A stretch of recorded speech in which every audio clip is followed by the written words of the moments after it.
Baik, jadi sebelumnya assalamualaikum warahmatullahi wabarakatuh. Di sini kami dari kelompok satu ingin mempresentasikan, tugas ujian akhir mata kuliah visualisasi data dengan tema ketenagakerjaan dan lapangan pekerjaan.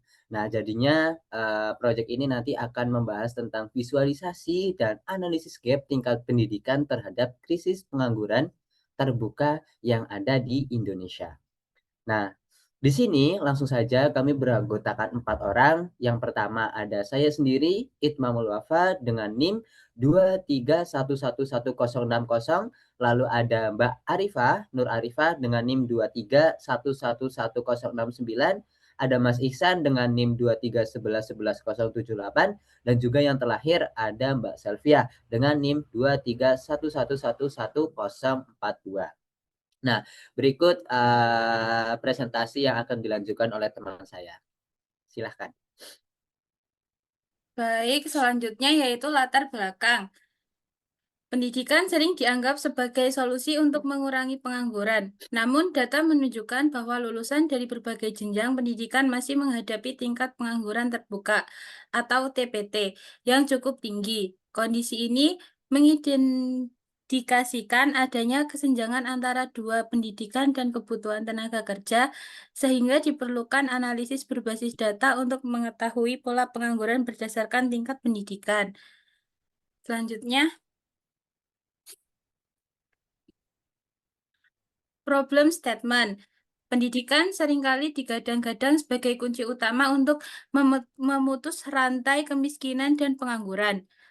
Namun, realita di Indonesia menunjukkan adanya jurang pemisah atau gap yang besar antara output dunia pendidikan dengan penyerapan tenaga kerja di industri.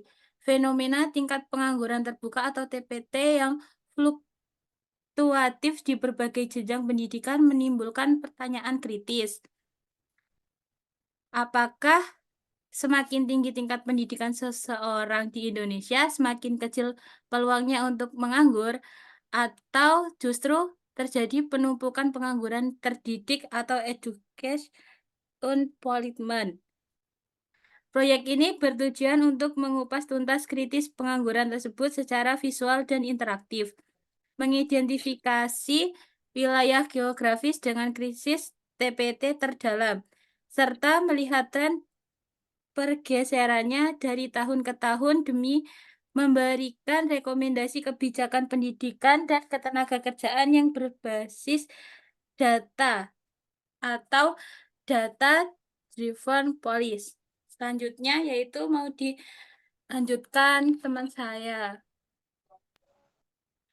Baik, di sini ada target user persona.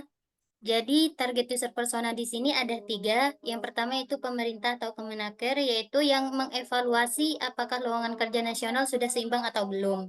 Kemudian yang kedua ada sekolah dan kampus. Jadi, melihat lulusan mana yang paling susah dapat kerja. Supaya bisa memperbaiki kurikulum biar sesuai kebutuhan pabrik atau perusahaan. Kemudian yang ketiga ada fresh graduate, yaitu lulusan baru, yang mana yaitu melihat tingkat persaingan kerja sesuai ijazah mereka, biar tahu skill apa yang harus ditambah sebelum melamar kerja. Lanjut di sini ada sumber data, yang mana sumber data di sini untuk menjamin validitas analisis, kelompok kami mengambil dataset publik resmi dari Badan Pusat Statistik Indonesia atau Portal 1 Indonesia dengan rincian variabel utama. Yang pertama yaitu variabel inti, tingkat pendidikan. Jadi data jumlah pengangguran terbuka berdasarkan jenjang pendidikan tertinggi yang ditamatkan meliputi SD ke bawah, SMK, SMP, SMA umum, SMA kejuruan atau SMK, akademi atau diploma, dan universitas. Kemudian yang kedua ada data temporal dari tren waktu jangka panjang. Jadi deret waktu time series tahunan yang sangat kaya mencakup rentang waktu dari tahun 1986 hingga 2024. Sehingga mampu memperlihatkan dinamika krisis ketenagakerjaan lintas generasi.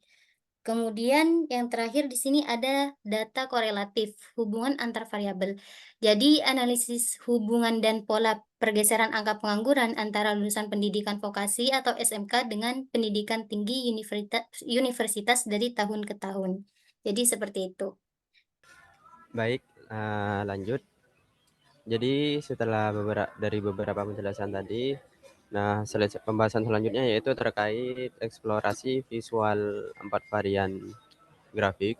Jadi kita itu untuk visualisasi dari project yang kita gunakan yaitu ada 4 visualisasi. Yang pertama yaitu line chart. Yang line chart itu digunakan untuk analisis tren waktu ke waktu. Jadi untuk memvisualisasikan persentase dari masa ke masa, dari tahun ke tahun itu kami menggunakan chart yang line chart. Terus yang kedua horizontal bar chart, yaitu digunakan untuk komparasi tegas antara kategori. Nah, yang ketiga yaitu kami menggunakan grafik tree map, yaitu digunakan untuk melihat porsi kontribusi tanpa melanggar aturan P-chart. Nah, untuk grafik yang keempat, kami itu menggunakan bubble scatter plot, yaitu digunakan untuk melihat kepadatan persebaran data lintas dekade.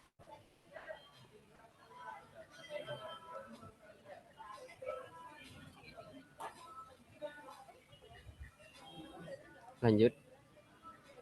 Nah, baik, kami lanjut ke demonya.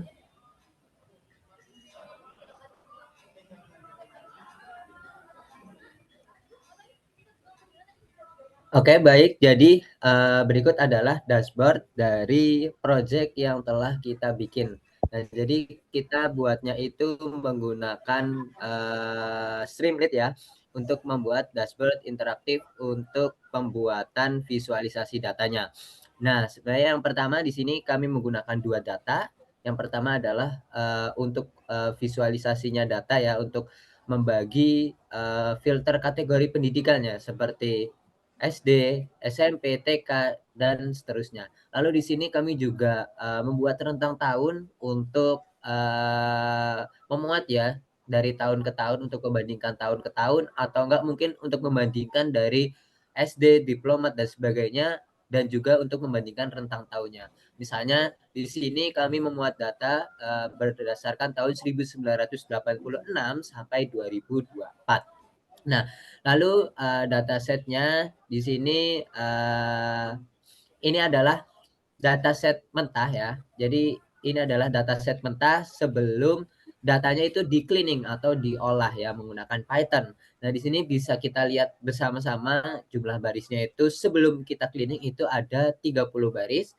Lalu jumlah kolomnya itu ada 61. Di situ memuat semisal seperti pendidikan tertinggi dari rentan tahun ke tahun dan mulai dari sekolah-sekolah, dan di sini datanya masih belum di-cleaning atau belum dibersihkan. Lalu setelah kita lakukan pembersihan, nah jadi pembersihannya itu kita jadi jumlah barisnya itu 324 dan jumlah kolomnya itu 3. Di sini bisa lihat ya datanya itu juga sudah bersih, sudah diurutkan ya sesuai dengan rentang tahunnya. Kita sama-sama misal bandingkan di data mentah BPS yang sebelumnya itu ada 30 baris dan jumlah kolomnya 61. Setelah datanya di-cleaning, jumlah barisnya menjadi 324 dan jumlah kolomnya menjadi 3 kolom.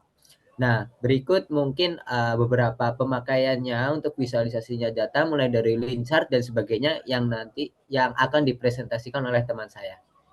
Silahkan, Mas. Oke, untuk selanjutnya kita lanjut pada demo visualisasinya. Nah, di sini di bagian dashboard. Jadi di bagian atas kita akan menampilkan seperti ini. User akan melihat total pengangguran. Ini total pengangguran berdasarkan kumulatif semua periode dan kategori ya. Nah, di bagian sini kami menampilkan visualisasi demografisnya berdasarkan tata letak provinsi, berdasarkan provinsi. Nah, jadi di sini user itu akan melihat secara geografis, akan membaca bahwasanya di provinsi ini, misalkan di Provinsi Jawa Tengah, itu ada 4,24% atau estimasi pengangguran 839.000 orang total pengangguran. Namun di sini kita tidak bisa melihat pendidikan terakhirnya apa, seperti itu. Nah, untuk mengatasi seperti itu, kami menghadirkan versi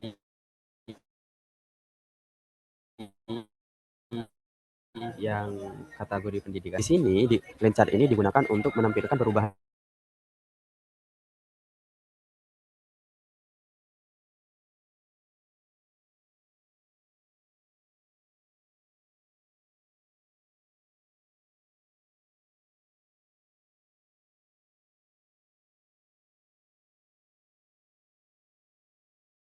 ini tamatan terakhir universitas itu total penganggurannya sekian, total penganggurannya sekian gitu. Jadi kita bisa melihat di sini. Nah, kalau untuk jenjang pendidikan, nah dari jenjang pendidikan ini ada kita itu menggunakan horizon bar chart. Jadi kotak yang memanjang ke samping seperti itu. Nah, di sini kita langsung bisa paham, seorang user itu bisa langsung paham dengan sekali lihat. Karena di sini sudah ada keterangan SD ke bawah. Nah, jadi di sini total pengangguran yang SD ke bawah itu sangat sedikit ya dibandingkan total pendidikan yang lain. Nah, di sini yang paling tinggi itu SLTA umum. Jadi total ini merupakan yang paling tinggi di sini dari versi tingkat pendidikan. Nah, terus menurut Trimap ini visualisasi Trimap ini menampilkan proporsi atau komposisi bagian dari keseluruhan, yaitu luas setiap kotak sebanding dengan sejumlah perguruan kategori tersebut terhadap total, sehingga terlihat jelas dominasi relatif setiap kategori pendidikan. Nah, dari sini kita langsung bisa mengetahui tamatan terakhir apa yang paling mendominasi dalam pengangguran ini. Jadi di sini yang paling mendominasi yaitu adalah SLTA umum atau SMU. Nah, yang paling sedikit penganggurannya pendidikan apa? Yaitu pendidikan SD, tamatan terakhir SD. SD ke bawah itu paling sedikit penganggurannya. Soal universitas yaitu mendominasi 7%. Sedangkan SD ke bawah itu dominasinya 1%. Nah, di grafik yang terakhir yaitu di sini ada bubble scatter. Nah, bubble scatter ini yaitu memvisualisasikan distribusi data dua dimensi sekaligus. Jadi visualisasi bubble scatter di sini menampilkan dari segi waktu dan kategori. Nah, dengan ukuran gelembung yang mempresentasikan besaran nilai. Jadi dengan kita melihat bubble scatter di sini, kita langsung bisa mengambil dua kesimpulan. Nah, kesimpulan yang pertama SD dari pendidikan, nah, terus kesimpulan yang kedua yaitu dari tahun. Pada tahun berapa, misalkan pada pendidikan SD pada tahun 2024, mengalami total pengangguran demikian. Mengalami total pengangguran sekian. Misalkan universitas pada tahun sekian mengalami total pengangguran sekian. Seperti itu. Mungkin cuman itu ya yang dapat saya sampaikan. Ada yang mau menambahkan, dipersilahkan. Baik, jadi tadi adalah demo dari aplikasi yang telah kita bikin. Jadi mungkin sedikit dari presentasi yang telah kami praktekkan, kurang lebihnya mohon maaf. Dari kami, billahi taufiq wal hidayah. Wassalamualaikum warahmatullahi wabarakatuh.